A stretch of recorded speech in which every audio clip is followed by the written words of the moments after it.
All right, with everyone's permission, I guess. Actually, that's against GDPR, so you really need to ask permission. You got it. It's all yours. You got permission. Awesome. Okay, cool. Oh, so cute. Mine have gone past cute and just become complicated. The other one already ran out of the room. Become complicated. I like that. Good to see everyone. All right. So I think without further ado, I think we should probably just go ahead and get started. I want to make sure we have some time for some of the sessions and everything else we have going on today. So with that, let me Lauren, does Joe have hosting abilities? Right now, you are the host. Joel, let me make you the, actually, you are the host now. So I think you have more permissions than me, Marcelo. So you'll need to make Joel the co-host. But he should still be able to share his screen. More. Make the ultimate host. You can make me a co-host too. I make you the host and Joe the co-host. There you go. Let the women drive. All righty. Let me see, make sure I can, I want to share my screen now. Let me know when you guys can see it.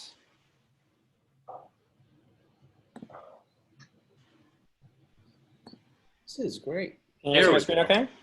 Yep, we can see it. Yeah, For everyone awesome. who wants to still see faces, there's a grid view that will allow Hey, you to Joe, I updated the Google Slides. Okay. Let me see. I'll probably have to stop sharing this one. Did you make a lot of updates? Because I was having issues with my Google Drive earlier. I did. Okay. Give me a second. I can share my screen though, if that's the case. Give me a second. Let me see if I can just exit out of this and then.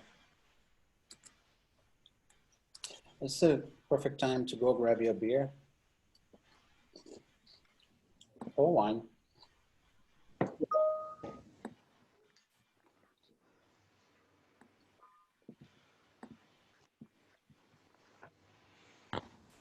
I'm going fancy just for you guys. My wine was not chilled, but I did have to have a really nice bottle of mini champagne that was. So I said, well, you know, it's an IXDA meetup. Cheers.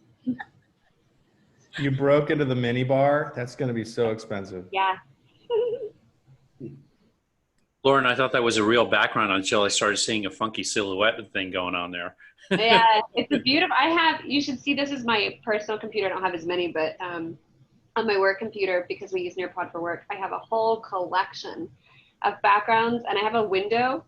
So I have specifically gotten backgrounds that have lighting that come from the right-hand side. Like I put a lot of work into these backgrounds.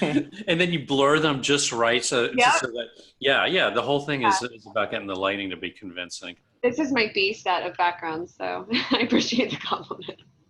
Claudio, is that Mao? No, it's little Kim. I was going to say that. Okay. Oh, Kim, I think that's. I figure it's appropriate because we're launching a new initiative, you know? Yes. Can you guys see my screen okay? You guys see the presentation, or what do you guys? Your full screen. Yep. Perfect. Okay, awesome. I switched my setup today, so if I'm any hiccups, I apologize in advance. Awesome. Well, welcome everyone. To our June meetup. Exciting. It seems like it's been now, I don't know how many months now of this COVID. So we thought for this session we'll do a little bit different. I know for the last series that we did, Claudio was gracious enough to kind of do a 3-part series on accessibility. There's a lot of new trends that are happening. There's a lot of, I think, activity even within our community. So for this session, I think we wanted to do something that's a little bit different, hear from the community, really get a much better insight, knowing that we're in it for the long haul, and there's a lot of kind of moving pieces and things that are happening within our community. And so we thought for this session, one of the things that we want to make sure we focus on is really turn the attention back to the community, right? Really understand, kind of what's the state of UX in South Florida amidst this whole, pandemic, and when we ever get back to, some sort of normalcy. And for this session, we're going to be partnering with Marcelo and obviously, the entire team from Sketch and Fajitas, and we're going to be kicking things off around prototyping tools with accessibility in mind. Really, this is more of a segue from the last series that we did on accessibility, bringing that into more of the execution. And so, you know, I've been in conversations with Marcelo and with the rest of the leadership here in South Florida, and I think that there's a lot of different tools. There's a lot of different, I think, opportunities within our community. But really, I think for this purpose and looking at this whole series of State of UX in South Florida, this will be the first, hopefully, and what will be a 2 to 3 part series of what we see as a community. So more so than just a you know, a talk, or more so than a presentation from us to the community. Really, the main purpose, and what we kind of reached out to a lot of the local leaders, is to hear from you guys and see how you guys see the state of UX across different spectrums. For today, I think we're going to be kind of honing in on some of the prototyping tools and how that relates to you know, not just accessibility, but all the different trends that we see within that. So we're lucky enough to have Marcelo with us today. And really, I think just for those of you who may be joining us that are new, give you guys a little bit of context, as we do with most of these events around the IXDA. You know, really the Interaction Design Association is an association that basically has been around since 2003. There's over 100,000 members, right? 200 local groups. We're fortunate to be part of the group here in South Florida. And really, I think the chapter as a whole, you know, it exists to bring together the designers from all backgrounds and domains within the realm of interaction design. For those of you who may not, you know, be familiar with interaction design, basically anything that has to do, you know, it encompasses UX, it encompasses research. There's a lot of different areas, and I think we've gotten pretty broad over the last, you know, several years, and we had amazing speakers and people kind of contribute to the community. So I think it continues to grow and evolve. But really, I think, you know, under the umbrella of interaction design, I think today is very important when we're looking at this whole context of prototyping and what are we doing? What is the state of prototyping within our local community? And so with that, you know, talk about our team. So, you know, right now, Marcelo and I have been kind of spearheading these efforts for the last, you know, couple of years. But really, I would be remiss if I don't mention everyone else that's been a part of it, right? From all of our folks at Sapien, and when this started, you know, I don't know, 3-4 years ago, you know, we're fortunate now, you know, to have a lot more of a community, and we're thankful also to our sponsors. I know, you know, Lauren, she's here. So maybe, Lauren, if you want to talk a little bit about Nearpod. I know you guys been gracious enough to kind of provide some of the breakout sessions later on. And I know this is, I think you're kind of spearheading some of those efforts. So if you want to talk a little bit about Nearpod and what you guys do, and then we'll go ahead and kind of get things started. Okay, go ahead. Hi. Oh my God. Hi. She's hi to you for 5 minutes, waiting for her opportunity. They heard you that time. Oh my God, I love this format for this one. So Nearpod is a fantastic platform for educators. If you have any teacher friends, it's a way that they can take slide decks, either create them in the product or create them separately in Google or PowerPoint and put activities into the slide decks to get learning assessments. So you can put in polls and bulletin boards and quizzes and games and things like that to assess the learning of the student. It's a great platform, and they're sponsoring us with Zoom tonight. So a big thank you to them. And there's free trials if you want it. And we're going to try out maybe a Collaborate board later so you can see it in action. Awesome. Well, thank you so much for that. And as I was mentioning, you know, really as part of the community, we're about 1,600 strong. You know, I think it's been amazing to see the growth, not just within IXDA, but I think the same thing can be said across all the different, you know, kind of local UX community. And so I thought maybe to kind of kick things off, you know, we just go through this whole process of, you know, how can someone get involved beyond just signing up for a meetup or beyond just attending any one of these, you know, kind of virtual events, you know, where there's not a lot of hosting that's happening right now, as you guys may know from, you know, any physical locations. But if you're interested in speaking, if you're interested in helping organizing or promoting or sponsoring, you know, we have a tremendous team that's been helping us for the last, you know, several months, you know, from everything from the coordination to the postings. You know, it really does take a village, and it takes a team around that. I know for the last series with Claudio, Jonathan, Jason, and the rest of the team has been incredibly helpful. And so I think this is really one of those areas that we're all volunteers. We all do this because, you know, we love to connect with other people and provide any value that we can and learn from others. And so if you or anyone you know wants to get involved in any way, right, we have any sort of insights or presentations or anything, any topics that you want to discuss, please reach out to me or Marcelo or anyone else within the IXDA team, and we'll be happy to kind of put you in within our next few meetings that we're going to be hosting. And so with that, this is, I think, the main reason that I wanted to kind of bring the community together. I think there's a lot of different people.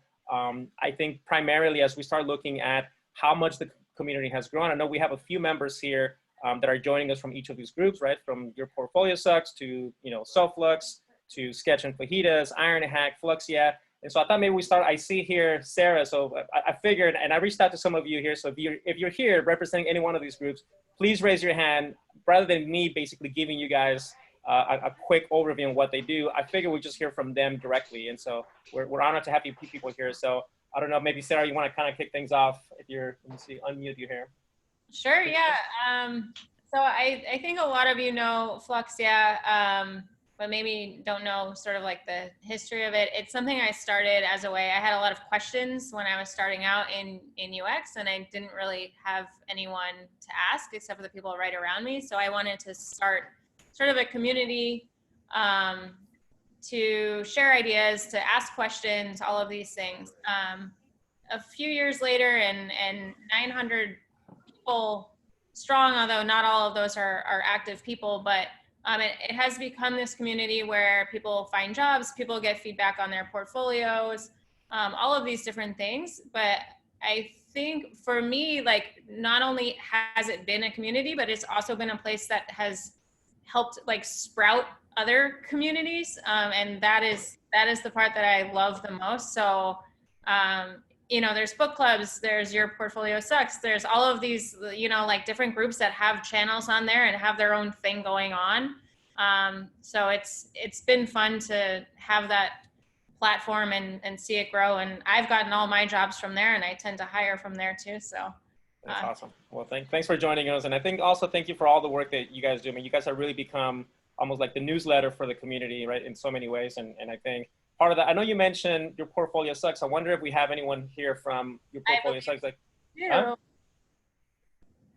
I think that we do. Oh, there she is. There she is. All right. Awesome. Yeah. I mean, thanks to FluxYeah, Yourportfoliosux is able to exist too, and thanks to Ironhack because they provided us the space in the beginning. But Nicole Matos, my colleague, I graduated Ironhack with her, and I started Yourportfoliosux because like we noticed that there was something missing. We needed more support after we graduated. There was a lot of career related support afterwards, but not UX related. So we wanted to provide a platform for that, for people to just have an open dialogue about UX, whether they're brand new or very experienced in the field. And so we will have like lectures sometimes, or discussions and design challenges. It's like a variety of events that we have. It's every Wednesday at 6:30. Awesome. First and third Wednesday of the month. You have to follow our Instagram. I get confused sometimes.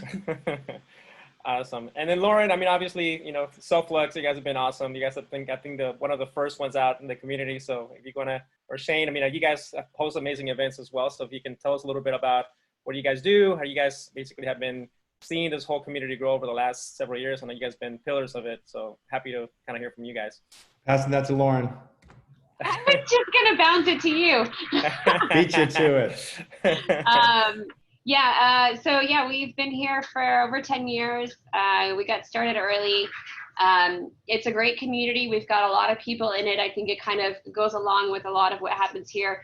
We're a chapter of UXPA International. So by nature with that, we're very inclusive into the broader aspect of research and design from an academic standpoint. So there's lots of great resources through UXPA that we also tie in with and O'Reilly Media. But yeah, we're all about the whole community. And so for us, it's great to be connected to all of these different groups. And I just consider us all an extension of each other. And so we hope to see a lot of the same people at our next meetup, and then we do the same back to you guys. Awesome. Well, thank you so much. And I think, we won't cover too much of the sketch and fajitas because I know we have a lot of people, but I don't know if maybe, Jason, I thought you were on there. Maybe you want to talk a little bit through that because we're going to have a lot of Marcelo and a lot of things that we're going to be doing moving forward. But if you want to maybe just talk a little bit through, kind of some of the efforts that you guys are working on briefly, and then we'll jump into some of the more educational side from Ironhack and Windcode if they're here. Sure. So Sketch and Fajitas, we've been around for about 2 years, led by Marcelo. who's really helped us be consistent. We meet once a month. We're now figuring out our game plan as we move forward. But our model has been to do like a deep dive into Sketch, into the tool, to think about design from a high level, but also to dig deep and to really answer people's questions of how to use the tool. So it's been really great seeing everyone come out, and special thanks to Jonathan, Snezana, Kaiten, Serge. They really formed the base of the core, Richard. So awesome. Nice to see everyone. Great stuff. And I think we had Lisa somewhere here from Ironhack. If you want to talk a little bit through. I am here. There you are. Hey guys. No, super excited to be here, guys. It's so amazing seeing just so many Iron Hackers here right now, and not only the new Iron Hackers, but the Iron Hackers that's 1 year out, 2 years out, 3 years out. I've been at Ironhack for 2 years, and for those that don't know, we're a global boot camp.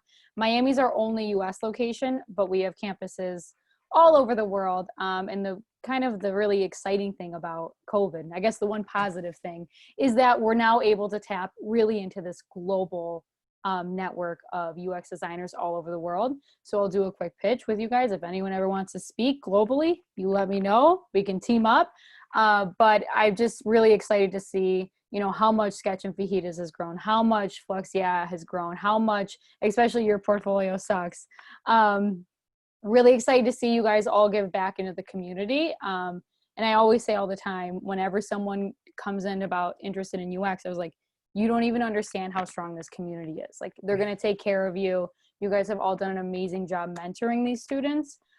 So, you know, I know there's only so much we can all teach in 9 weeks, but the community here has just really helped to grow you guys into amazing designers. Yeah, the family.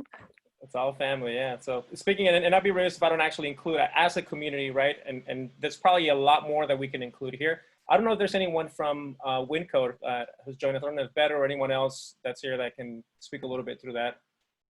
I don't see anyone here. So I think with that, I mean, there's really, you know, beyond just any educational hub, right? You can go through or FIU.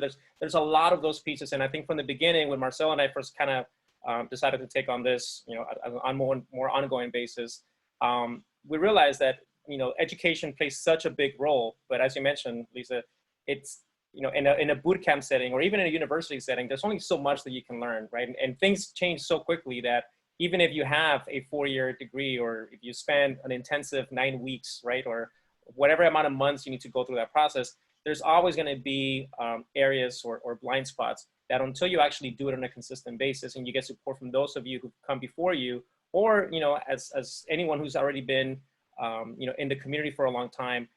I know personally, just with my company, I've been so blessed to have so many amazing people that even help out with projects on different areas, whether that's research or product design. And I think just to see, you know, I remember, you know, before this whole community evolved to what it is today, I had such a hard time just hiring people, right? I think now, right, as long as you have people within the community that go to these meetups, right, whether that's, you know, the channels that we discuss on FluxYeah, whether that's Portfoliosux, SoFLUX, you know, Sketch and Fajitas, there's this thirst for knowledge and learning and improving those skills. And I feel like that's really the great takeaway of really how this community has flourished over the last several years. And I think with that, you know, there's a lot more that I think we can kind of go through. And I'm wondering if there's anything else from everyone that maybe you're here and you say, hey, my logo or my organization's not on there. Don't be shy, right? Definitely, we want to hear from you. I think this is just some of the ones that we've seen that are more active, but I'm sure there's probably other, not just organizations, but individuals. And, you know, if it's something that you're doing that is interesting, if it's anything that adds value to the community, by all means, please, you know, what do we talk about today, Marcelo? Like, if you're a shy leader, right, and you're doing amazing things, a quiet leader, right, we definitely want to hear from you and want to make sure that there's a platform, you know, beyond just the usual faces, beyond just obviously some of the organizations that, you know, have been going on for a while. Really, the main purpose is how do we pass that on and give that voice and that platform for anyone else who's thinking about, you know, really kind of sharing their ideas, their thoughts, and their insights. And so with that, also, Joe, if I may, sure. like welcome some new folks to the community. We have Angie coming from New York, I believe. Sebastian coming from the Bay Area. If you guys want to introduce yourself quickly and say a quick hello, show your camera. Awesome. I see Sebastian. Yeah, hi everyone. I'm Sebastian. I'm a current Ironhack student. We're deep into week 4 right now. It's been really exciting. I was working in the Bay Area at a place called the Institute for the Future, and we focused on futures thinking consultancy for government agencies, Fortune 500s, academic institutions. And a lot of our foundational approach was based on design thinking and UX, UI. So when I came back to Florida as an independent contractor who's still affiliated with them, I decided that I wanted to kind of set my foundations a little stronger with UX, UI. So I joined Ironhack, and I'm having a really great time and happy for the opportunity to be here and meet all of you. Welcome, welcome. Anybody else? Any other newcomers? Hey, Gonzalo.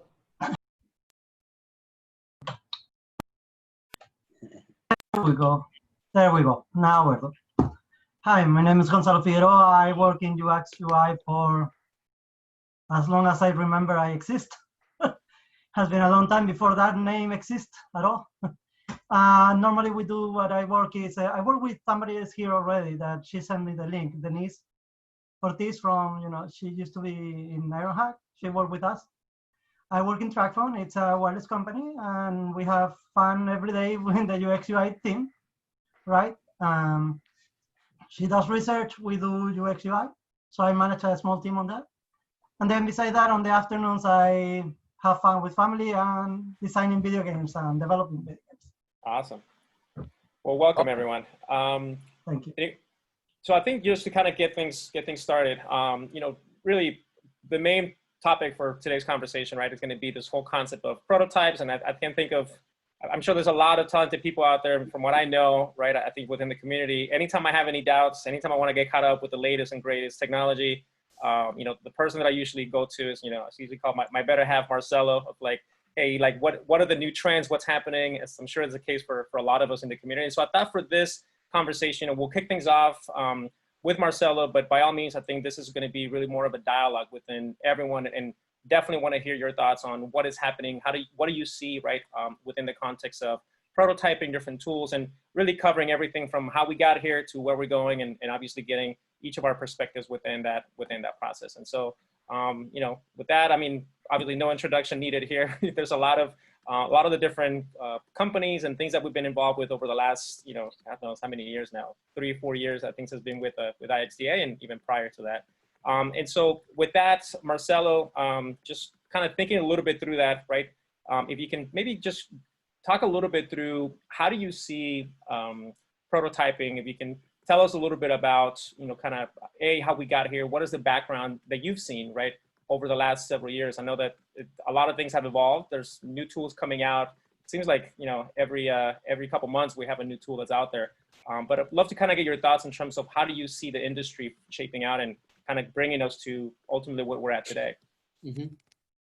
So I think the important thing is to understand how rapid prototyping began, right? Creating like paper prototyping out of nothing, just improvising in order to test an idea as early as possible. So I do think that nowadays, I see the design industry and designers in general relying on a particular prototyping tool. So I think it's about time that we need to shift beyond that mindset back to the roots and start thinking of prototyping as a way of testing the solution, and not as much as figuring a tool up in order to test the solution. So can you talk a little bit through that? So I think, that this is so important. There's so many of these tools out there. And one of the things that I usually, hear from a lot of people is like, oh, can we use this tool for prototyping? Or a lot of times, whether that's XD, right? Because that's something that their designers use. Or, if you're more on the cutting edge, there's a lot of stuff around Framer. So can you give us maybe just like a lay of the land of what have you seen over the last, I would say, year, 2 years, really kind of take off from a not just prototyping, but really the implementation and the process, within an organization like Ultimate. Like, what does that process look like in terms of the tools, the resources, and how that plays within the whole, early validation stages? Yeah, so I think there's some mixed messages in terms of leveraging prototyping and also using the same tools as a purpose to hand off design to engineering. And so there are tools for everything. There's so many prototyping tools right now. You really need to take a moment and first not get too tied up to a single tool. Don't get on your comfort zone. I think we talked about this over the years many times, right? Don't stick to a single interface designing tool. Learn other tools. You know, just like be flexible, because especially like if you are in a consulting environment, you're gonna be getting clients that only have Windows, right? And how do you hand off sketch files that's only for Mac? How do you task for different form factors, right? So it's really trying to find the best tool in your toolbox in order to you know, perform the task. I hope I answer your question. There's no right answer for what you asked. No, and I think that's really, I think, getting to this point of like, how do we get here, right? With all those tools for someone who just, I'm thinking, you know, just from someone who's coming out of a boot camp or who feels, and I've heard this from a lot of people, and if there's any students here, you can probably attest to this, or if you had a different experience, you know, it seems like you're taking a drink out of a fire hydrant, right? There's so many things out there, so many things that you want to learn, and you want to learn all of them, and then you end up basically mastering none, right? And it goes through this cycle, right? And I know just from the last few years, right? Even for someone like myself, that's, you know, you already have a practice established and you do a lot of these things. Oftentimes, you know, you tend to resort to the ones that you use. And then, you know, in my case, right? So I use Principle a lot. And it's exactly those points that we talked about where it's not until you actually put it out to the market and people can download it, right? Or you realize too late that you chose the wrong tool because they don't do updates, as Marcelo told me once. I was like, oh man, I love this new prototype. I'm almost done with it. How do you do this? And they're like, oh no, forget it. That tool is already old. And I'm like 3 months into it, right? But it's things where you realize that there's so much more depth. And if you don't think about prototyping in the context of really the outcome that you're looking for, then you're bound to get caught up in the mechanics, right? And that's something that I think it's really important. So maybe Marcelo, you can talk a little bit through, you know, the industry as a whole. Like where do you see that kind of landing? I know there's the Framers of the world, and there's on the opposite spectrum, I think some of the other like Envisions. Like where do you see the industry kind of headed? You know, based on everything that's been going on right now with this whole prototyping wars thing. Sure. Can I give the lottery numbers for tonight first? Yep.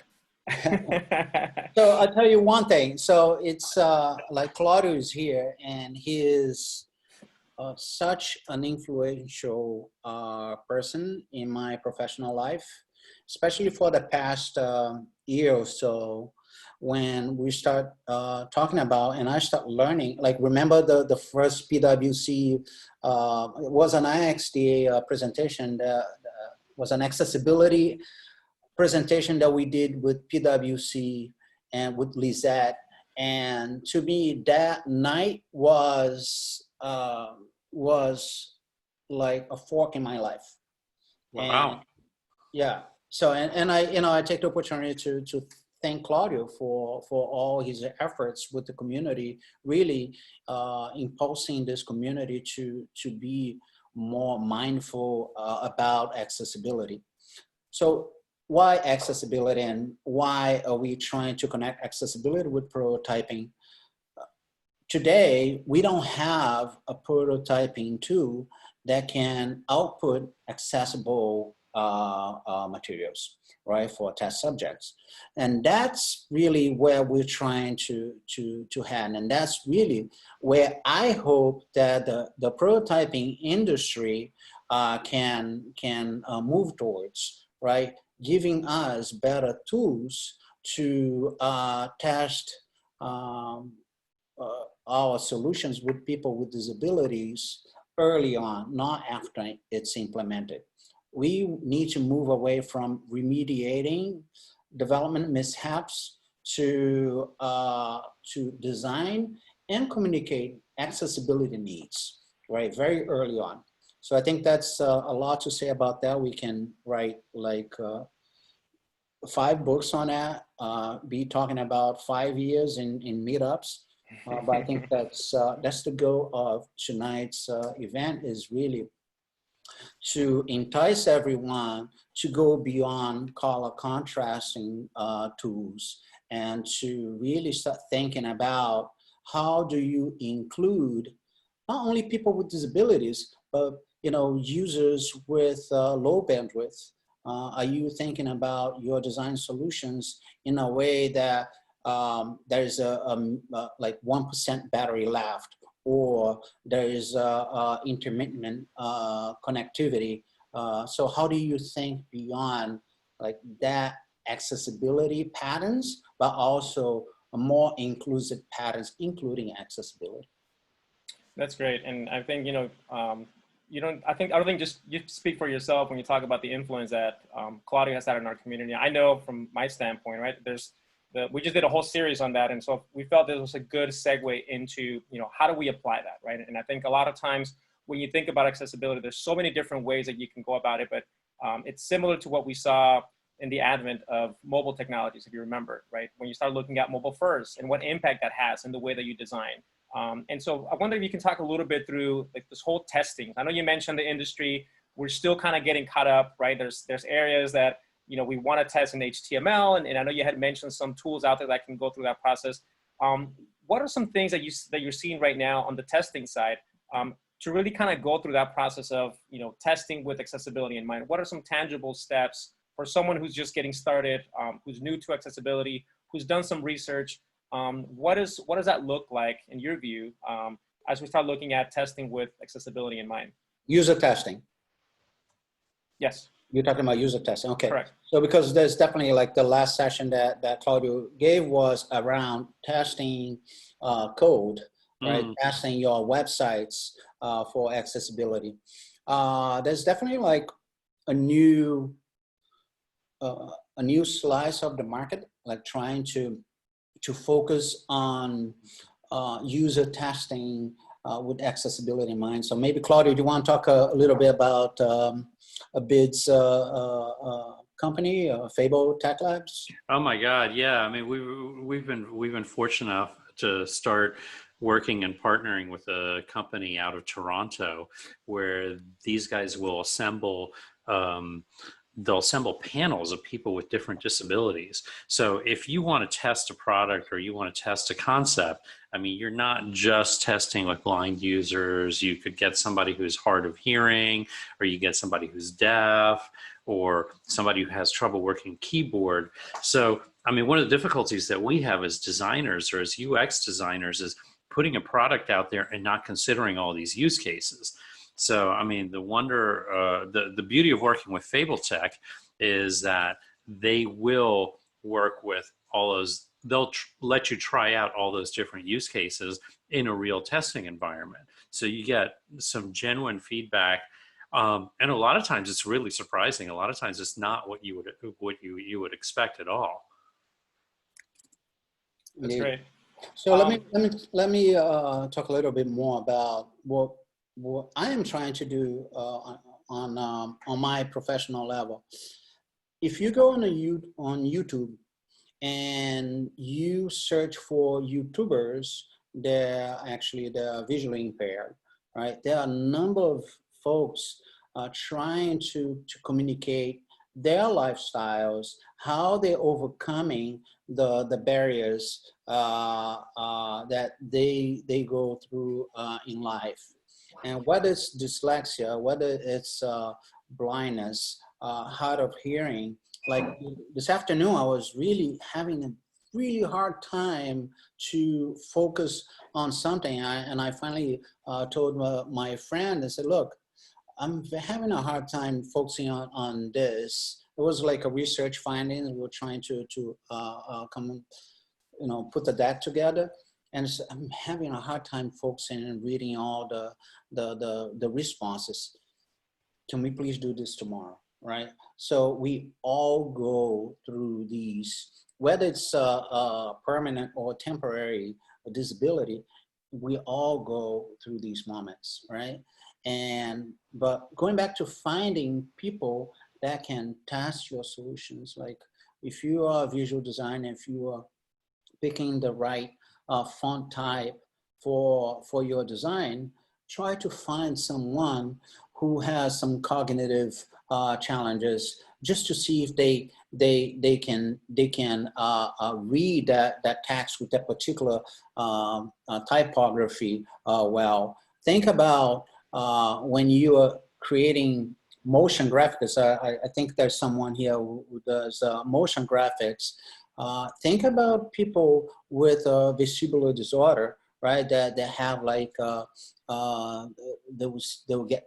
I'm not sure, dizziness. but I found something for vestibular disorder symptoms. Do you want to hear it? No.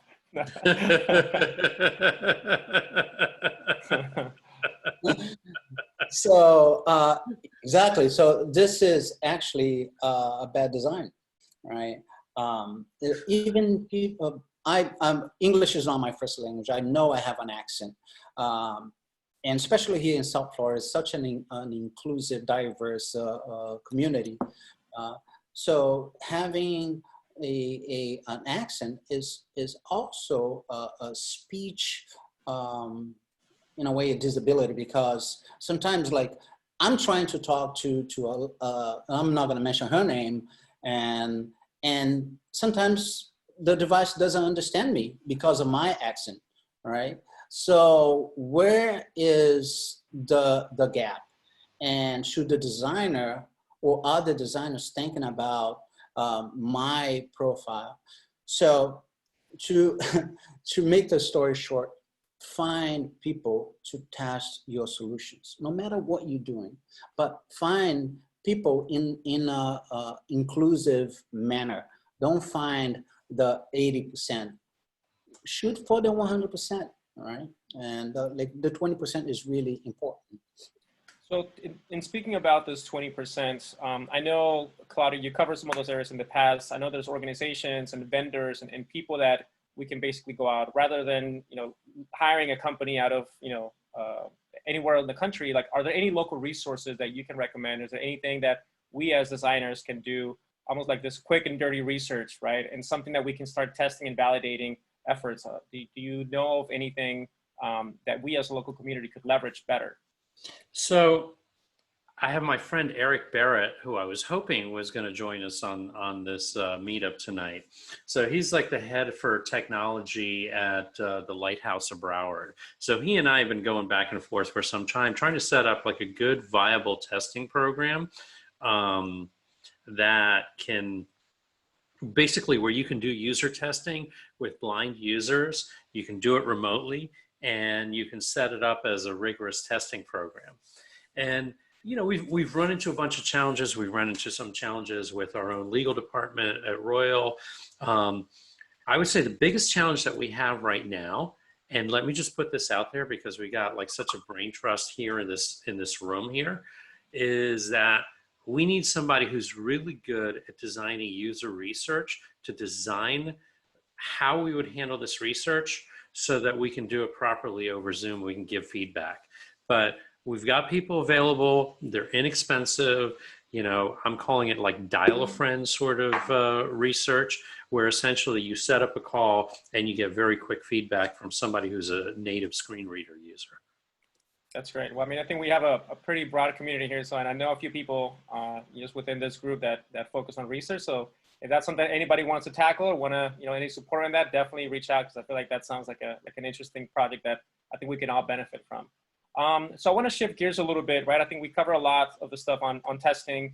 I'd love to kind of get your thoughts on the design process. I know, Marcelo, from the work that you've done in the community with Sketch Fajitas, and I know you like to go deep. It's so funny because we were putting together the deck for this presentation. And can I share the story, Marcelo? Sure. I'm thinking about, like, I work with startups and I'm like, let me just put it together, like get it out the door. And Marcelo's like building a design system for our presentation. I'm like, oh, I got all these templates and all these masters. And I'm like, man, this is so awesome. I'm like, but I just need to put like the presentation out. but that just goes to say, right? Like, that's just the way that he naturally, and I call him out a little bit, right? But this kind of segues into, you know, this whole design process, right? And everything that we do as a community, you know, how can we as UX and product designers do a better job of communicating accessibility through design? I know this is, you know, a lot of areas that are still to be defined, but based on the maturity that we have right now on design systems and process and handoffs, where do you see that kind of playing out within this context of accessibility?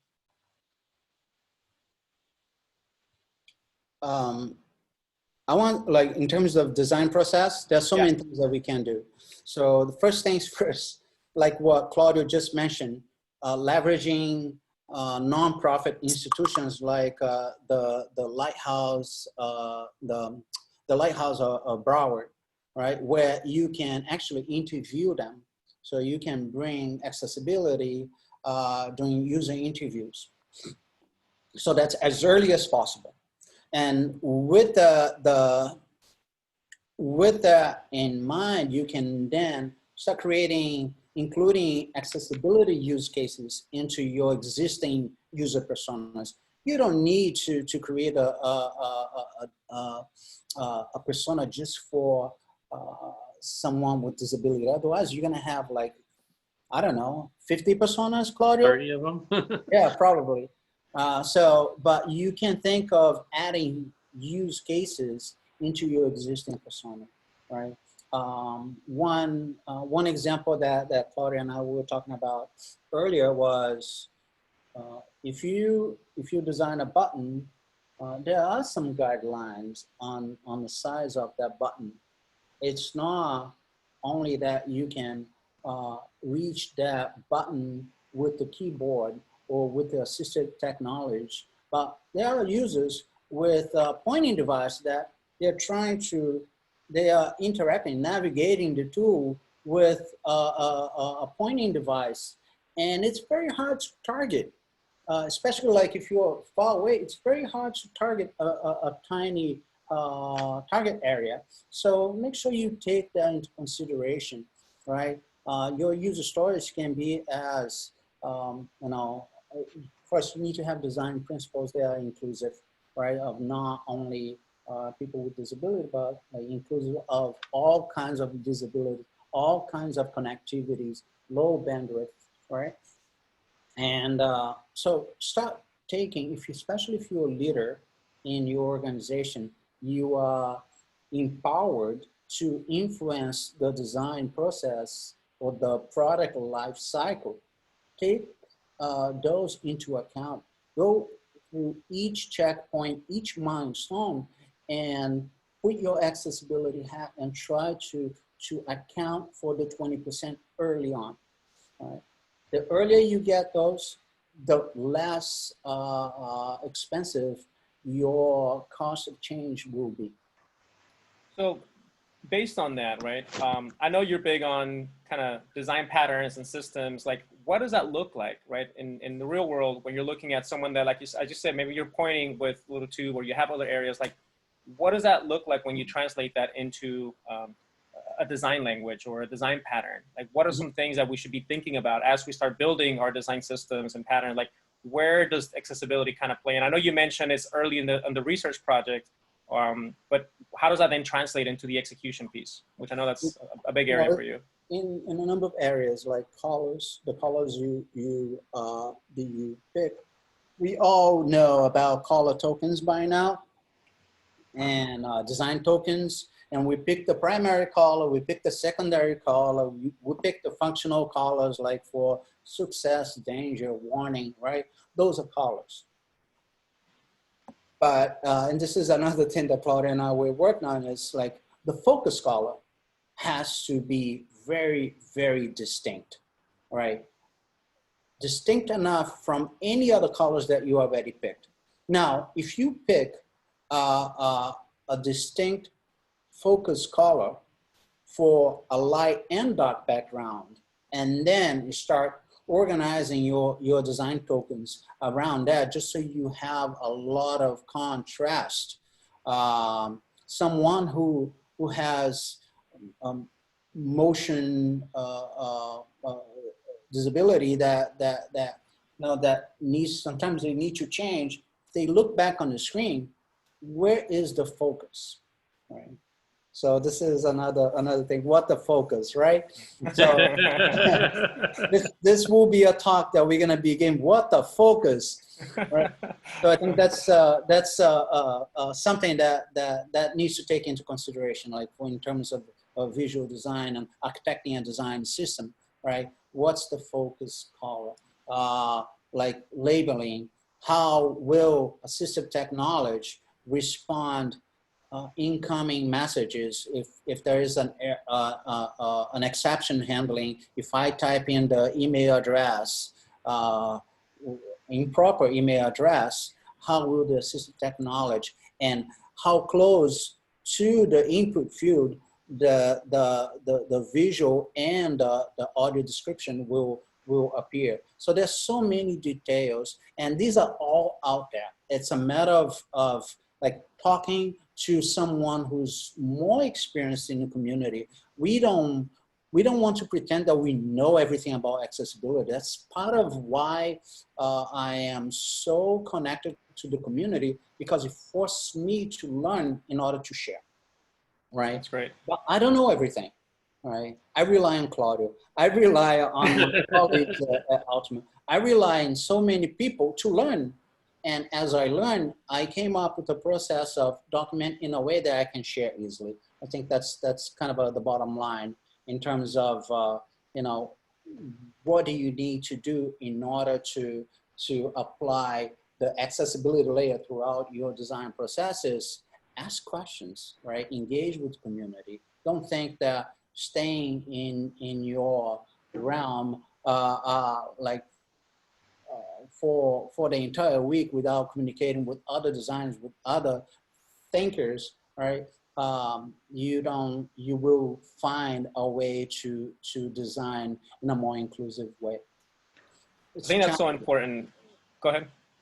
You know, I want to pick up on this whole thing about collaboration, because I don't think we really make the most out of like this amazing community we have here. So this whole thing that Marcelo's describing about the focus states and how we're doing it, this is an idea I've been kicking around for like about a year or so, but never really could do something with it, because it's like, okay, now I got to come up with a whole component library to match this. You know, now I gotta actually like write some code, and I gotta test it, and it means I have to go back to tools I haven't worked with and that I'm rusty on. And it was like great for me to be able to share this idea with Marcelo. He's got his son doing a lot of the development. He's doing a lot of the design work on this. He came up with this fantastic brand, the WTF, you know, WT Focus. And what it made me think is like all of us here are like different puzzle pieces, and there's so many projects that we can contribute, and there's so much that we can do that is larger than each single one of us. And it's not like we all have to combine and agree on something. It's just we need to pair up. We need to like set up teams of 2 or 3 or whatever of people with complementary skills to be able to like fill in the gap of stuff that hasn't been built yet. And there's, I mean, I can't even begin to tell you guys, there's so much of that in accessibility. It is such a half-finished business that there's so much room for all of us here to be able to contribute in that. So don't think like we have to be authorities in this and have to have this fantastic track record to be able to contribute, because we're never going to catch up to the rest of the country. We're never going to catch up to New York, Boston, Bay Area, Seattle, what have you. That's not going to happen. But on the other hand, if we just go in there and dive in as a community and we just start collaborating on stuff like these focus systems, or collaborating on places where there's real gaps, I mean, we can absolutely positively make a difference. I think that we are kind of pioneering in terms of the topic this week, finding prototyping tools that can output accessible materials or artifacts. So I think I haven't seen anyone searching for that.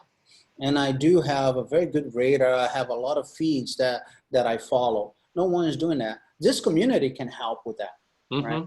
And that's part of what Claudio is talking about, is the model that we're trying to build to combine writing a research paper for a symposium with some grabbing a developer from the community to build a demo for that paper, building a whole set of demos or even a marketing site or an open source code. So you kind of, we have everyone here in the community. It's a matter of connecting the right dots in order to fulfill a greater initiative.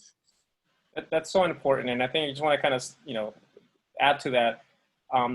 Where do you guys see the gaps within that? I mean, I think that oftentimes what happens with these type of meetings, you know, we have them once a month and we basically have different types of follow-ups. I know that you're going to be doing an interesting series, which you can talk a little bit through towards the end, Marcelo, on exactly what that implementation looks like. And I think that's where Sketch and Fajitas has been great, right, in terms of looking at the implementation. SoFLUX also has done amazing. I know, Shane, the last conversation we had, you know, for the meetup was the whole history, right, with books and everything. There's so many of these pieces, to your point, Claudio, that I feel like, where do people plug in? What is the one thing that if you have this interest, right, maybe you're good with research and maybe you're someone who can code a little bit, how do you basically put those pieces together? And I'm curious, Marcelo, or if you can talk a little bit through, or anyone else in the community, like, where are those tangible gaps that someone can get started with? I see so many. Right? It's like give us the top two or three for someone who says, hey, I'm new to this. I don't really understand this whole thing around accessibility. I just like my InVision, you know, click through prototype. Like, how can I be of service? How can I contribute? And I feel like, you know, there's definitely, this is part of a much broader conversation, but just to kind of wrap these efforts, like, what are some low-hanging fruit that you see as great opportunities for someone who's watching this? Sounds good. So let me touch on that, but also let me take the opportunity to give a shout out to some people that I learned from, right? Definitely Shane. Shane was the first person that I saw presenting on Double Diamond, right? Double Diamonds today is like the design thinking techniques that pretty much everyone use, right? Like Tracey Jackson is here. So she helped me understand the journey mapping, right? From the IXDA event that we did years ago on PwC. Alberto, he shares his knowledge about, I learned the trick with putting the background mask using colors as symbols with a single button on Sketch. I learned from Alberto Orsini, right? And many other folks. So it's a matter of you taking the step forward to share, right? There's always someone to learn from you, no matter what level of complexity it is, whatever you're trying to share. So I think there's definitely a lot of people that help me get to where I am right now, and so I'm only like trying to give back whatever I learned from you. So that's great. So I'm going to push you a little bit on that, right? And I think maybe you and Claudio as well. Like, I'm thinking of just that person who says, look, I get the accessibility is big. There's huge opportunities. What are some of the things that could be easy for someone to just say, look, if you could tackle, let's say your top 3 hanging fruits on that, what would you say would be areas that someone can go in? Like you mentioned a little bit about the whole initiative around what the focus. You mentioned a little bit about some of the design process and systems. What are some things that if you say, hey, if I only had someone who can help with X, Y, Z, I want to make it very actionable. I want to make sure that when we walk out of here, right, there's some concise effort to say, hey, look, I heard about this. I'm doing some research. Here's how I can contribute, especially now in light of COVID where we're all home. Like, what would be some easy ways that you can say, quick wins that someone could get started with? You want to take it? All right, let me. This is your wish list here. I'm gonna. And this is just an example. Yep. I mean, of one of these sort of initiatives. Like, there is an open source screen reader that's built in Python. And it's built in Python. It's a project that's spearheaded by 2 blind developers. It's called NVDA. So you may be familiar with it. You may have tested with it. It works on Windows. It's open source. And it has this neat utility called a screen viewer, which basically gives you a text version of what the screen reader is going to say. So instead of being annoyed by like the Fred voice that's reading off the screen, you can actually glance over there as a seeing person and cheat, and you can see everything that's there. Well, I would love to be able to take that screen viewer and develop an interface for that designers would want to download NVDA, not to use it as a screen reader, but to use it as a device to kind of understand and explore the DOM of, you know, of how your page renders itself to someone who's blind or who's a screen reader user.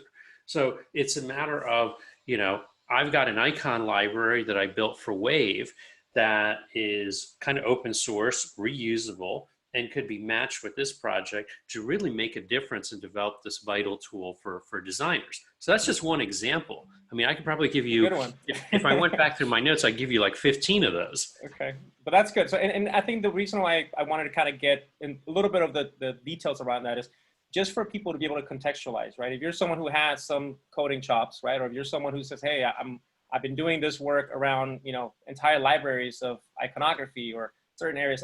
So really kind of get the wheels turning for people. Say, hey, this is where I could probably add some value. I may not know this whole process, but that's where I think mentorship and guidance, as we all know, right? We're a product of our own environment, right? And we can all say, you know, the community has grown and has become as strong as it is today because our ability to share and contribute. So that's great. What about you, Marcelo? If there's one thing, you know, any projects, anything that you can see that would be a low-hanging fruit, what would you say, just to wrap up this phase on kind of design process and inclusive design. So yeah, if anyone wants to join in, there's this great book, there's a plug, Inclusive Design for the Digital World by Regine Gilbert. She's from the accessibility community in New York. There's also, if you're a leader, how to get buy-in into inclusive design within your organization. So why inclusive design and not accessibility? Can we talk about that now? Yeah. Okay. So accessibility, the way I see is a stepping stone towards a more inclusive range of users, right? So you can think of, like we were talking about, we've been very, very fortunate to learn about accessibility from Claudio and starting to have empathy to people with disability. But empathy alone won't work because we're never going to understand what a person with disability goes through, right? It's good that we have empathy. It's better than nothing. And that's where the evolution of human-centered design comes into place, right? We started with paper prototyping. Now we have this gamma of prototyping tools that are doing a bunch of things, but it's not really helping. We come from becoming user experience experts and applying the 10 heuristics of usability on anything that we build, but everything that we build is not accessible, right? So it's like, how do design patterns, design techniques, design methodologies, they evolve with the maturity level of each one of us, right? So we have organizations with a very high maturity level. They are like beyond, they're just like building. Actually, you think Uber, right? Uber, I was reading an article today about Uber taking cash payments. They don't do cash payments here, but it took someone, a designer from a Haitian-born designer in the Uber design team to understand that most people in Haiti or in India, they didn't have credit cards, they didn't have bank account, right? How can they still use Uber and pay with cash? That feature is available, and they sold, they just like achieved like a few months ago, 1 billion transactions with cash payments. Wow. Do you know what? Yeah. Wow. Do you know what that means? Because someone decided to include people without credit cards. That's inclusivity. And that's where we're heading, right? That's where if you really want to help the community, be more inclusive, right? Talking about empathy, right? It's great that the empathy mapping came about a few years ago, right? It's great, but is empathy enough? You need to have compassion, right? For those. Compassion means like, listen, I don't understand in full length what you go through, but at least I'm here to listen, right? At least I'm here to try to come up with something. Admit your weaknesses, admit that you can learn more, admit that you're willing to help. And that becomes, opens up a whole new way of including people with disability, people with financial limitations, people with from emerging markets. I have a couple of slides here that will talk about the next 1 billion user, right? So we don't need to go through that now if you want. So I'm not sure how. I think well, I think it's important. I think it segues well into it. You want to talk a little bit about, you know, how the pandemic, right, and how things that we're seeing right now that we saw that were coming. There's a really good book called The Future is Faster Than You Think that I think talks a lot about this, things that were already coming as we get a broader audience. I know, Lisa, you were talking about what you guys have been going through at Ironhack. All of a sudden you became a global education hub. That was always available, but maybe, Marcelo, you can kind of segue. I know these are some of the topics that we had discussed earlier. If you can talk a little bit maybe through that and just set the context for where we see that whole concept of inclusive design. Sure. So like we're all going through a pandemic right now. We're trying to find ways to interact with our teams, to manage how to work with a single screen, to have back-to-back meetings because we're not meeting in person anymore. We need to find ways to do design thinking workshops virtually with, I don't know, 20 people. Now it's really, really hard. So this pandemic is forcing us to find new ways for collaborating. The second point is that with all the Black Lives Matters, all the racial profiling that's happening right now around the world, it's really coming in a very good timing, right? Thinking that, telling us that first, online service, they need to be inclusive. Second, all lives matter, right? Third, there's we have about 4 billion internet users. The next 1 billion comes from the Southern Hemisphere. And by the way, 80% of the people with disability population comes from the emerging markets. So the demand to come up with inclusive design solutions will be greater and greater as years come by, right? So I think this is a very good timing for us to reflect as a community how we can be more inclusive, how we can talk about, like one thing that I would love to see is I attended to an event from AIGA on Saturday about where are the Black designers, right? So how do we, like, this is a very diverse community here in South Florida. I don't see racial profiling, especially like IXDA, Sketch and Fajitas. We're all trying to give the mic to anyone who step up, right? So I urge the Black leaders to step up, to join in, to have a more inclusive voice in the community. Hey, Tracey, thanks for joining. I see you. Do you want to say something about that? You're muted. Oh, you're muted. You might be able to unmute her. Here, let me see if I can. Or Okay, Lauren might. can you Hey, guys? now we can hear you. We can hear Oh, you. there. Yay! Yay! Good to see you. Oh, good to see you too, Marcelo. Oh my gosh. Hi, everybody. Great question, right? So sorry, that's my microwave in the back. That's dinner. Anyway, where are the Black designers, right? That is an awesome question. So I'll explain a little bit about how I got into design, and that could possibly set us on the road in terms of trying to get more Black designers, especially UXers, within our field.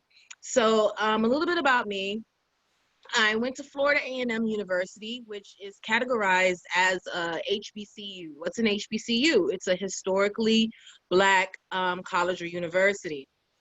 Florida A&M University is located in Tallahassee, and I don't know if a lot of you know that FAMU is in Tallahassee, and we're directly next door to Florida State. We have about 11. Hey, FSU, okay, what's up? We have about 11,000. We have a student population of about 11,000 students, so we're a pretty large school. My field of study, when I was at FAMU, was computer information systems. Okay, we did have a graphic arts department, and it came under the School of Journalism. So it was a School of Journalism and Graphic Arts.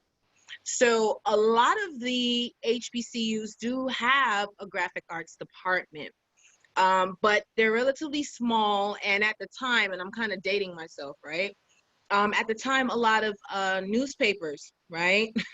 A lot of newspapers would come to the school to directly recruit because, that's where they can find, top Black talent for their publications. So as things changed and as newspapers started to, wane, and now everything is digital, a lot of the focus is turning to smaller digital agencies, right? And what I've seen over the years at digital agencies, they go for those who are hiring, they go for what they know. They go for different friends and, who went to the schools that they went to. So being that we all live in South Florida, right? And, South Florida is very, very, very unique. When I tell people you live in South Florida, they kind of laugh and say, oh yeah, that's the Republic of the Republic of South Florida, because it's such a melting pot, right? So we have our schools down here like FIU and but a lot of African Americans or Afro-Caribbeans who want that Black college experience, they're going to go to a FAMU or a Morehouse or a Spelman that's located in Atlanta, or a Howard University that's located in DC, or a Southern University that is located in Baton Rouge, Louisiana, and so on and so forth. So being that a lot of, and it's regional, right? Being that a lot of the Black schools are kind of like in the cradle of the South. I don't really consider South Florida the South because, this is, like I said, it's such a melting pot. But a lot of the Black colleges are in the cradle of the South, and a lot of companies may not either have the budget to go directly to school and recruit, or also have the connections to get with the department chair persons and try that as an avenue to recruit as well. So the Black designers, they do exist, we do exist, but it's gonna take a little bit of time to try to kind of go into the cricks and crevices to find where we're at. When I graduated from FAMU, with my degree in computer information systems, I didn't want to necessarily be a software developer. I wanted to go into web design. So when I came back from FAMU, I went to Broward Community College, and I took a series of web design classes like Photoshop at the time. And once again, I'm dating myself again, Dreamweaver. Home site. Dreamweaver, Flash. Oh gosh, now I'm really showing my age, right? And of course, then I eventually took some UX coursework. Eventually got certified with Nielsen Norman, and the knowledge grew from there. So where the Black designers, we're here, but it's just gonna take a little bit of legwork to be intentional. Because if you want to be intentional and hire and bring in Black designers, especially Black UXers, it's just gonna take that, you know, coming out of your comfort zone, because the comfort zone here is, and I can, you know, speak to saying, you know, living in South Florida, the comfort zone here is, okay, well, I know somebody at FIU, and I know somebody at UM, or I know somebody at FAU, I can, you know, get some talent there, fine. But if you're really intentional about like opening up this space for Black UXers, Black front-end designers, Black designers, it's just going to take a little bit of legwork and also being intentional. And I think intentional is going to come before the legwork, and that's how we can start to really get Black designers in this space. Yeah, I think I like the idea is really to have leaders like yourself, right? To be more vocal within every community. And just want to make sure that you see IXDA, Sketch and Fajitas, SoFLUX, you know, Lauren so well for so long, right? So that's a call out to all the Black leaders, all the Black designers, all the Black developers to join in, to raise the volume, right? Because companies need to know that we have talent with all skin of color, right? And I work for Ultimate Software, and one thing that we strive for is for unbiased recruiting, right? There are opportunities for everyone. I was having a great conversation with Bianca, who's here. Just a couple of weeks ago, we were going over her portfolio, and it was such a great conversation, because it really became beyond anything, if not, and maybe she can talk about this, it was more like a Christian talk than a design talk. And it was really good because we were really showing compassionate abilities towards our work as a designer. So that's great. So I want to keep us on track a little bit. I know we're coming here almost to the almost 8:20 here. And so I think that's a perfect segue to our breakout session. And I think we'd love to continue the conversation. I feel like there's a lot more on this that we could probably do a whole series on. But I think at this point, Lauren, I know that we're going to be testing out some new tech. I'm super excited about it. Just for the context of this, we're going to be looking at, you know, if there's anything around this whole concept of inclusive design, what does that mean to you? You know, how do we have those conversations among us, right? And make sure that we can kind of bring that back. I'll hand it over to Lauren. She has some new tools and things that we can go through, and then we'll go ahead and come back in the next 15, I would say maybe 10 to 15 minutes. We're going to cut it short a little bit. I want to be respectful of everyone's time. How that's going to work out, Lauren? Do we need to give you back control, Lauren, for the breakout sessions? You muted, Lauren. I can't hear you. Hold on. How about now? Yep, yeah. I can hear you. I had 2 mutes. It was double protection for the kids screaming, which we will now hear in the background as they go to bed. So if you haven't done it before, a breakout room in Zoom is basically like a mini Zoom within the bigger Zoom. So we're going to do an automatic assignment breakout room into 8 rooms. There's 46 of you, so it'll be about 6 people per room. And what it's going to do is tell you that you're going to go to the breakout room, and it's going to put you in essentially the same thing we're in now, but with just a smaller group, so you can have a conversation and we're not all trying to talk over one another. So turn on your camera, say hi, why did you come, what did you think so far, any interesting points you want to bring up. Facilitators will try to pop around and make sure there's no questions and everything's running smoothly, and then we'll call you all back about 15 minutes in. You can come back if you want. There'll be a button at the bottom of your Zoom that says go back to the main room, or you can just wait until we pull you back. Cool. Yeah, any questions? You can put them in the chat. Yeah, let's talk about what does inclusive design mean to you. So have that conversation. Yes, definitely. So I'm going to go ahead and create the rooms. We're going to do these randomly, so you've been automatically assigned. And we're going to try and strategically place a couple people. So like breakout room 1 is going to have Joel, and 2 is going to have Marcelo. We'll try to make sure we have a couple leaders in each room to keep the conversation going. All right, here we go. Awesome.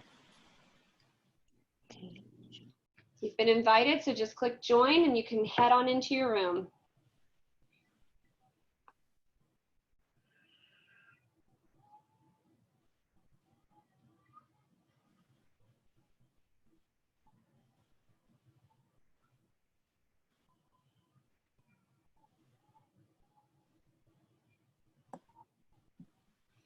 Looks like we've got most people in their rooms. Joel, we do have breakout room. Let me see here. We've got a couple I'm going to move around actually because they're tiny. Some people left. I'm going to move these two.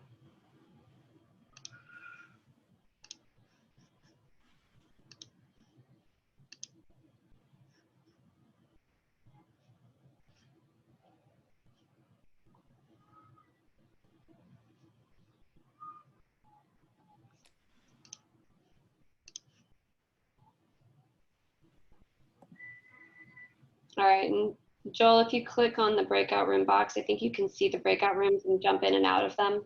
I don't see it on my screen. Maybe do I need to stop sharing? Because I don't see anything. Yeah, go ahead and stop sharing. It'll be at the bottom of your, or either way, it'll be the bottom where the share screen button is to the right.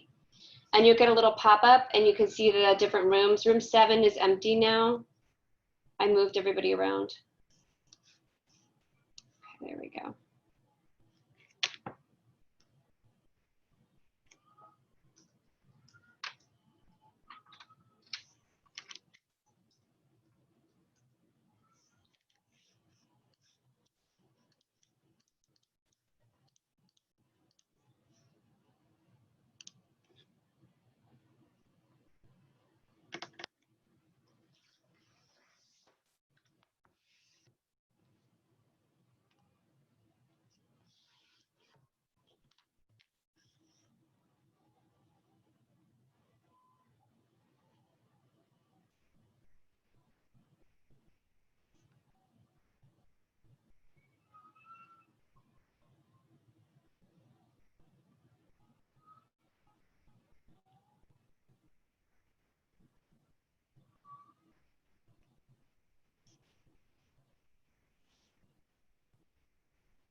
We got a whole group back here. You're on mute, Joel. Can you hear me now? Yeah. Do you want me to bring everyone back? Yes. Okay. I just said 4 more minutes. Let me send a broadcast. I think I scheduled this with not enough time. I forgot we had Marcelo and Claudio on this. That was my mistake of not. How do you spell psych? Like psych, like the 80s. P-S-Y-H-C-H? P-S-H-H-Y-C? Psych. Time to... I thought it was S. Oh, is it? How do you spell that? S-Y? Wow, we're bringing the 80s back. I don't know how to do it. Okay. Never mind. Wrap up now. All right. I just sent a wrap up message, and I'll bring everybody back here, and I'll give them 20 seconds to say final thoughts, and I'll close out the rooms. I know we had talked a little bit through, and depending on, I don't know how many people we have still coming back, but I definitely want to make sure we have some time to go through the tool. But we're already kind of coming up close to 8:30, which I think was our cutoff time. How do you want to do do you want to do a breakout session for the tool, even if it's a brief one, or how do you want to kind of? We can do it all in here. It's actually really easy. It's just basically a link. I'm going to post in the chat, and anybody can go in, click the link, type in your name. It doesn't save it. It doesn't create an account, anything like that. Okay. Just type in your name and post your thoughts. The board is still based on the what does inclusive design mean to you, which kind of wraps up all of the conversation that we had tonight. But we can always add another board or add another question if we want to. I'm going to go ahead and close the rooms now. Marcelo, you're back, right? So I think I know we're running short a little bit on time. I want to be mindful of everyone. I know it's getting kind of late. But I love to basically have people try out the Nearpod tool. And I think that could be super interesting, and obviously want to get some feedback. So Marcelo, in terms of the next breakout session that we had scheduled, we had some stuff here around, what can your company do to be more inclusive? I don't think we need to go through that. I think the message has been conveyed. Of inclusive design. So you want to do that in the same board then? Yeah. Okay. Great. We've got, looks like breakout room 4 is having a great conversation. They're just now starting to come back in. We're having a great meeting. You're right. It was really good. Good. Awesome. That's so great. I noticed a couple of the rooms were slow to come back. I felt bad pausing you guys. I'm guessing there was a lot of really great conversation. Just seeing the faces come back in, like a lot of people are coming in smiling. That's really awesome to see. So I'll go ahead and post this link in the chat. Let me grab it, copy. So this is another kick nod to Nearpod. It should be in the chat now.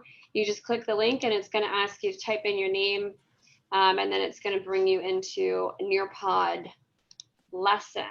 So it's called, basically it's a cork board where you can put your thoughts about what inclusive design means to you, and it's a great way for us all to kind of collect feedback from the group. So go on in and feel free to just type.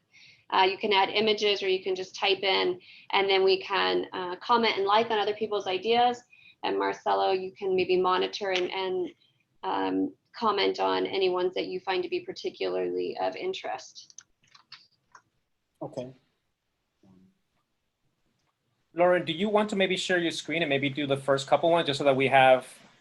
Definitely. It usually takes a minute to come in on my side. I don't see any yet, but I'm assuming based on the 23 people that have logged in, add one. trying to gather your thoughts. There we go. And I'm gonna. As an avid Miro user, this is pretty awesome. I feel like I'm gonna have a new tool to play with, so this is great. Let me maximize my screen here. I'm going to turn names on, so I don't believe that you can see each other's names on your side, but if you look at the screen I'm sharing, I believe you can see names. Am I sharing the right screen? Can you see the board? Yep, I can see it.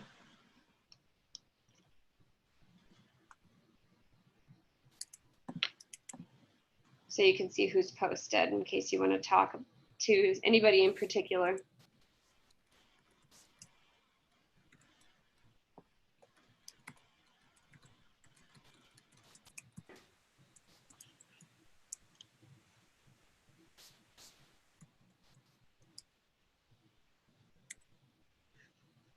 Great. Did we get everyone back now from the Yes, breakout room? So we have everybody's everyone. back. Awesome. Well, welcome back, everyone. We're trying out some new tools courtesy of Nearpod. So I hope you guys are enjoying this. Hey, Lauren. Yes. I'm not proud to say that I was trying to click on the Zoom window as opposed to the website. I just did it too. That's a really great accessibility point. But it looks clickable. However, if you go to join.nearpod.com or click on this link, which has been shared in the chat, you can go to join.nearpod.com and put in that code. You can do that on your phone or click the link from the chat to actually access the text box on your own device. That's awesome. This is great. So go ahead, Marcelo. I was going to say, I'm starting to love some of these cards, so I definitely encourage people to read some cards if you're not feel like having blank minds right now. So you can read and you know, just click on a heart. I wonder if I can take a dual screenshot, because this is great with everybody with your videos on. You look amazing. We'll see if that comes out. Yeah, I'll take a photo here. This is a great idea, Lauren. Hey. I wonder if they have like something like that in Microsoft Teams, so I could do it in my company too. That's a good question. This is Nearpod, which is a product specifically for education, but I think it works great for other products. I don't know if it's used other places. As far as the breakout room, I don't know of anyone that does it other than Zoom. Well, this is great. So I want to be respectful of everyone's time. I think we had a couple of closing questions. I love all the notes and all the stickies that we're kind of putting on there. So Marcelo, you want to maybe kind of walk us through the, just to kind of wrap things up, if anyone can share any interesting stories, any key insights from your breakout rooms. I know we had a few people that were kind of late coming back. So maybe we just do a few minutes of anything that stood out for you, anything, you know, just from today's session, any key takeaways before we kind of wrap things up. You mean me? You or anyone else. I mean, I think it's, oh, I was hoping you can probably read some of those from, you know, from Nearpod. So I was hoping maybe you can read some of those on there, and if anyone else has some context on that, that they can kind of share. I don't want to put you on the spot, Bianca, but you want to mention a little bit what we discussed in our group? Sure.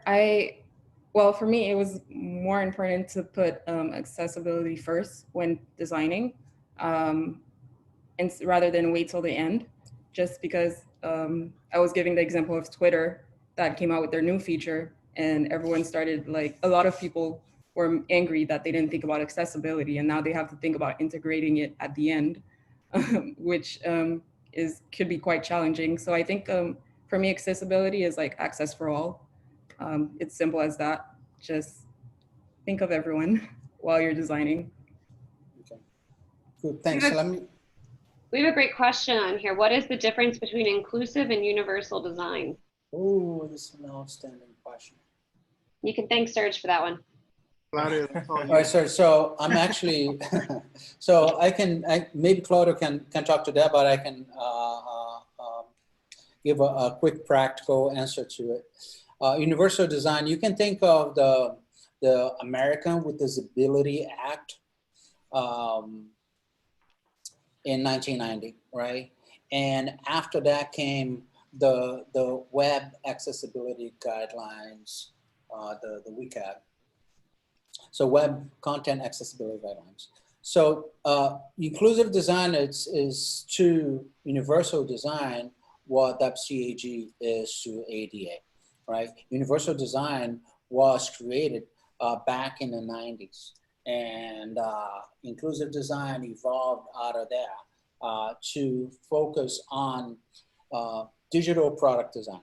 And that's what I can add right now. There's a lot more to it, but that's a gist of the difference of the two.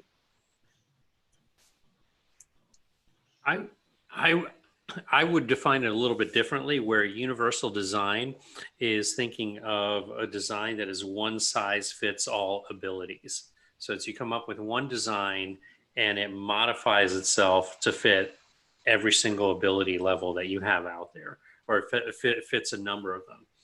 inclusive design is kind of where you go, okay, I'm going to run into limitations with my technologies. I'm going to run into limitations with what I'm trying to do. And I'm not going to aspire to that difficult of a goal. And so I'm going to devise one product, but a product that has different modalities to it and has different ways of interacting with it. So it could be a web application, but in the service design, there's also a voice UI app, for instance. So you're not trying to make the web application do everything for all peoples. You're creating another modality that lets people interact with your customer experience in a different way. So inclusive design, I see it as like a much broader, a much more holistic way of looking at stuff that goes beyond a single medium, if that makes sense. Yeah. Great. Are there any other questions? Anything from, I know we cover a ton and I know we're a little over our time today, but I'm just curious from anyone. I know Denise, you had some questions in the chat earlier around that. I mean, before we kind of wrap things up, is there any other outstanding questions before we kind of get ready to wrap things up? No, actually, Claudio was direct messaging me, so we're good. Okay, I figured. Drop in the DM. Yes, that's great. Let me just. You know, I talk to everybody. Great. So I think just to kind of wrap things up, right? Looking at any other interesting stories, anything else that somebody wants to share, you know, from your breakout sessions, any interesting insights before we kind of go through a wrap-up session. I had a question, if that's okay. Yeah. I wanted to ask, in terms of when you're trying to, okay, not universal, so it's not going to be the same for everybody, but you try to make your design inclusive. In terms of best practices, how is seen the use of profiles? And by profiles, I don't mean necessarily that you're gonna make it everything customizable, but that you are gonna have certain features that can be turned on and off. And is there any talk about this, like best practices in design to the use of profiles? You understand my question? I don't know if Marcelo wanted to take that, but we were just talking about that earlier today, where, you know, you could try working it into personas, but there's too many personas and it's too difficult to work it in that way. So we started talking about the difference between personas and use cases, and agreeing that there's a lot of use cases that you have to consider. I mean, for me, working with a cruise company where you've got the intersection of the physical world with the digital world, and you're dealing with hospitality where you have your guests 24 hours a day for several days at a time, then we have like 30 plus use cases that we need to consider for true inclusive design. So it becomes a big challenge. Other businesses don't have that many use cases, but I would shift your thinking to what are the use cases that are relevant to your particular line of business.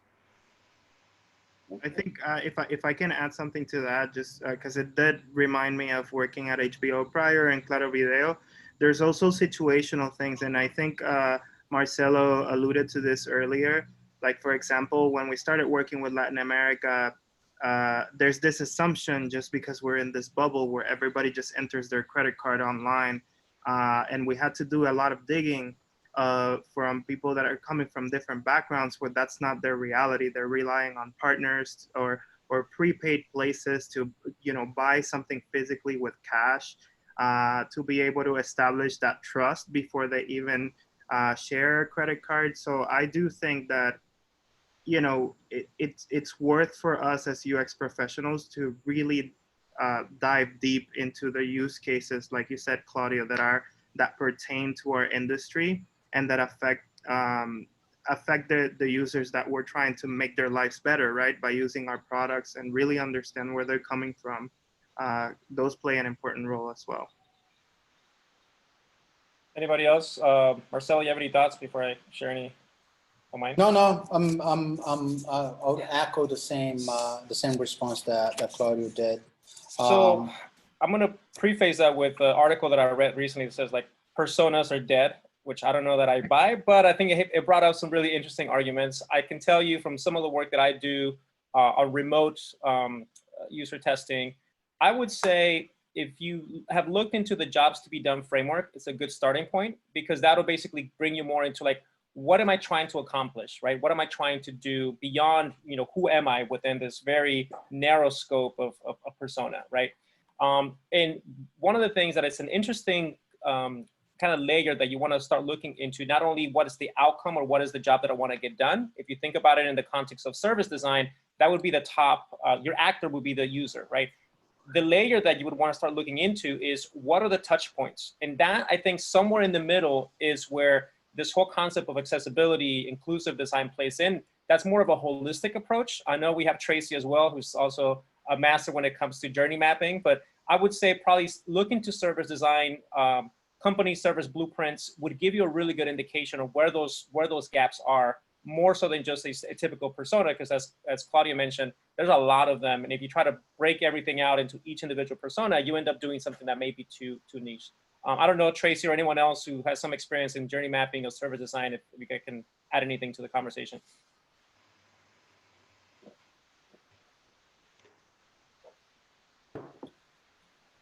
I have something to say about service design, but I want to give somebody else a chance to speak first. Yep. I was busy talking and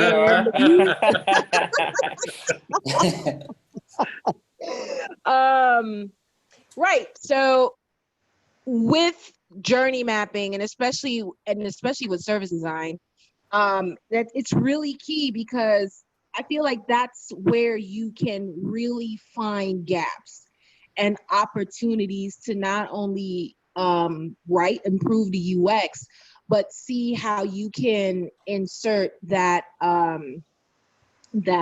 want to say, I don't want to say accessibility. There's another word I want to say, but that mindfulness of the type of user or the users that you're designing for, and not just like the primaries, but like everybody, not just like your 80%, but the 20% that what you're working on has to work for.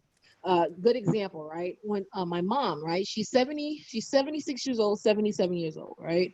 So Zoom, she asked me, well, Tracey, well, how do I get on Zoom? I don't know how to get on Zoom. I'm like, well, Mom, it's easy. And I'm telling her how to do it. But for her, for me, it's easy because this is something that I do all the time. But for her, it's new. And she wasn't able to quite grasp it at first. So what those journey maps do, what those service design maps do, it really just gives that opportunity of, hey, what kind of gaps can we fill? What kind of areas that we need to address as we are building out this, what if it's an interface or what if it's a system? And it really gives that platform to really open up and share even more ideas, even that go beyond what the ask is.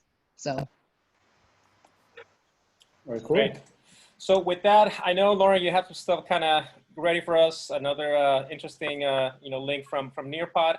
I would say before we go into that, I'm going to share my screen here. I know, Marcelo, you had some announcements, some things going on as a way of kind of tying in not only this session or this series that we're doing at IXDA, but how that basically gets transferred into what we're going to be doing also for Sketch and Fajitas and all the good things that are coming. Can you guys see my screen? Yes. We see the mountain. Great. So that's all you need to see right now. And so with that, let me go ahead and we're going to wrap up with some announcements, and then we'll go ahead and hand it over to Lauren to basically send out some of the links and wrap things up. So with that, Marcelo, do you want to kind of talk a little bit through kind of what's coming? Anything else? Sure. So we've been kind of the Sketch flag community for 2 years, and it's about that. So it really started with Martha Guerra. I wish she was here. We were just setting up, oh, let's create a Sketch meetup at Ultimate, and she said, oh, sure, I'll order the fajitas. Oh, that'd be great. We're gonna have Sketch and fajitas, and that kind of came about as a Sketch and fajitas and stuck. And Lauren was there, so a bunch of people were there from the beginning. So many people to thank for Sketch and Fajitas, but I'll see the folks that have been here. and like Kaiten, Jason, Serge, Sinajana, Richard, Jonathan. So thank you so much for helping out over the couple of years. And the announcement is really this. So it's time for us to expand beyond Sketch and really expand our menu. And the idea is to stick with the fajitas. We are now UX in fajitas. And we're gonna have Figma in fajitas, XD in fajitas, Azure in fajitas. There will be fajitas for everyone. Fajita for you, fajitas for you, fajitas for you. So it's an inclusive fajita design meetup. So with that, any other insights? Any other announcements? Sure. So the next slide is that we are going to start with a new series, and we're gonna take all possible tools to come up with the most accessible prototyping. And we're gonna be setting some guidelines, like maybe use a Stripe checkout pattern and let the masters of each of those tools to create a prototyping artifact. And let's see how accessible those prototypes are. It's really about finding the best tool for the right job, which is rapid prototyping with accessibility in mind. Great. And with that, I want to thank everyone who made it out today and stuck out probably much longer than you guys had anticipated. I know we talked about from the beginning, right? This whole series that we're putting together right now, it's really focused on the community, right? The state of UX in South Florida. We're taking a micro approach in terms of prototyping. Hopefully you guys got some value from today in terms of the depth of, insights and kind of the collaboration, bringing in some new tools, a little bit different. But this series is really about you. It's really about the UX community here in South Florida. Thank you again to Nearpath, to our sponsors. Thank you to everyone from every organization that kind of made it out today and kind of represented for each of the specific groups. And I think the key takeaway from this is stay engaged, right? There's other areas. I know we had talked about doing different ways that we can be more collaborative in that approach, and that's what Sketch and Fajitas, or now UX and Fajitas and IXD, are going to be doing through this series of basically looking at the macro or the broad spectrum of prototyping, looking at the very detailed approach that we can put that in practice with Sketch and Fajitas, or UX and Fajitas, or Figma and Fajitas. And I think to that end as well, right now that we're all home, now that we're all have a little more time in our hands, it's how do we best collaborate? I know Claudio and Marcelo cover some topics that could be of interest for anyone looking to get into some of the accessibility. I'm not sure, Marcelo, I know we had talked about maybe setting up some links in terms of how they can get in contact with you guys, but we'll just set up a follow-up unless you have something that you can share now for way, anyone. So I'm assuming, yeah, I'm assuming everyone here knows FluxYeah. If you're not, just put her on, a comment on the chat, and I'll stay here longer to help you sign up to the South Florida design community. Awesome. And Sarah just shared a link to join. So if you go to the chat, it's right near the bottom, you'll join immediately. Amazing. And with that, I'm going to hand it over to Lauren. Thank you so much for sharing some of the tools with us. Definitely going to be checking these out in more detail. I know you had a little game kind of to sign us off. So maybe you're going to go over some of those details for yeah, it's just a little fun sign-off game. You can feel free to check out if you're waiting for your Taco Bell. But it's kind of just a fun little thing you can do, test your knowledge, see what you can take away, and if you can beat Marcelo and Joel and Claudio, because you get points based on how quick you answer. So I'm really curious to see who's going to win this game. Cool. Let me post the link. Same before, you're just going to type in your name and then pick an avatar. It has 5 questions, and it does have volume. I'm going to warn you on that. The volume is a little weird because we're also in a Zoom meeting, but it does have some loud music. Awesome. And I think once we click on that, I guess we'll sign up from this. So I guess one thing that we can do before we sign up, if we can, everyone, we used to have these great, amazing photos of everyone around, and I think all these screens are going to have to do. So I know we're recording this, but we'll probably just all sign off. Thank you so much. We'll go ahead and take a couple of screenshots. If you guys can just wave, say hi, show your pretty faces, and then we'll see you guys we'll see you guys next Thursday for UX and Fajitas. You got it. Awesome, guys. Thank you so much. Okay. Great so what do we click on the link? Yep, click on the link and sign up. All right. Bye, guys. Bye. Thanks, Joe. Thanks, everyone. Thanks, Lauren. Yep. Bye, guys. Bye, everyone.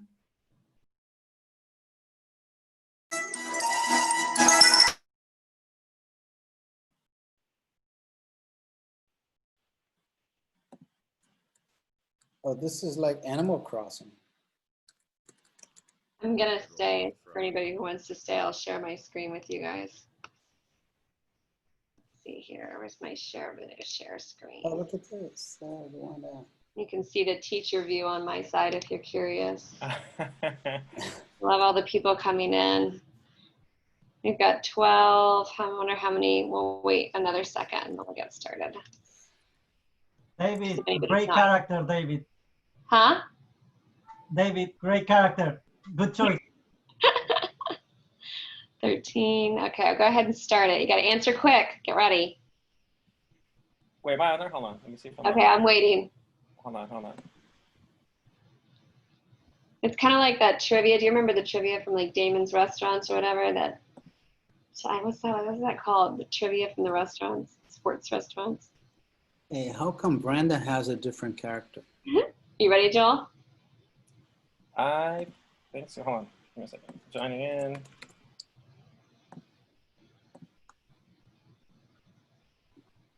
Yeah. Am I in? Yeah. Okay, here we go. Go.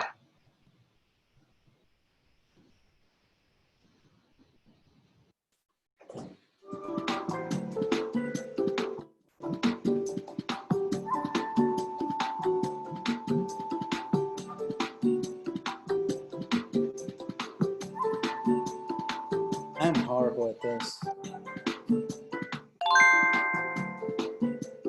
Claudio's in the lead.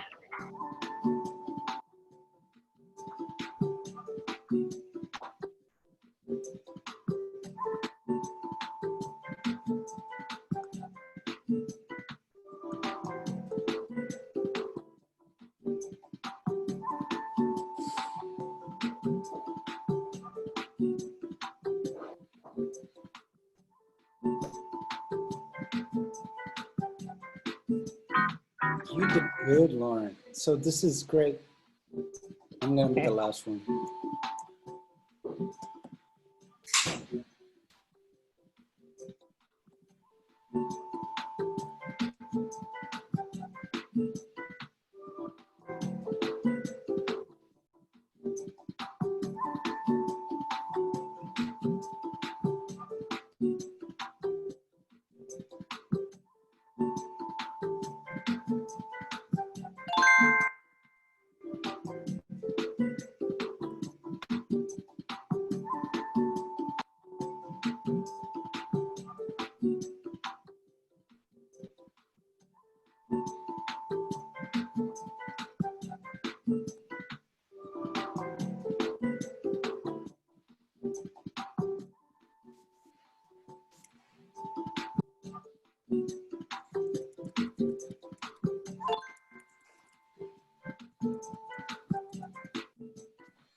This is fun.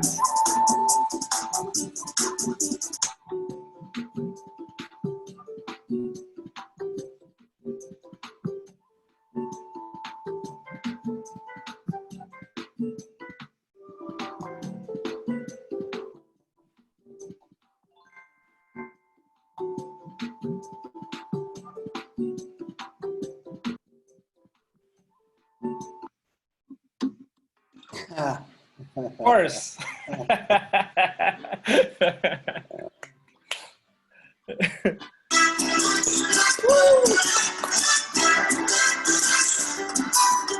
That was awesome.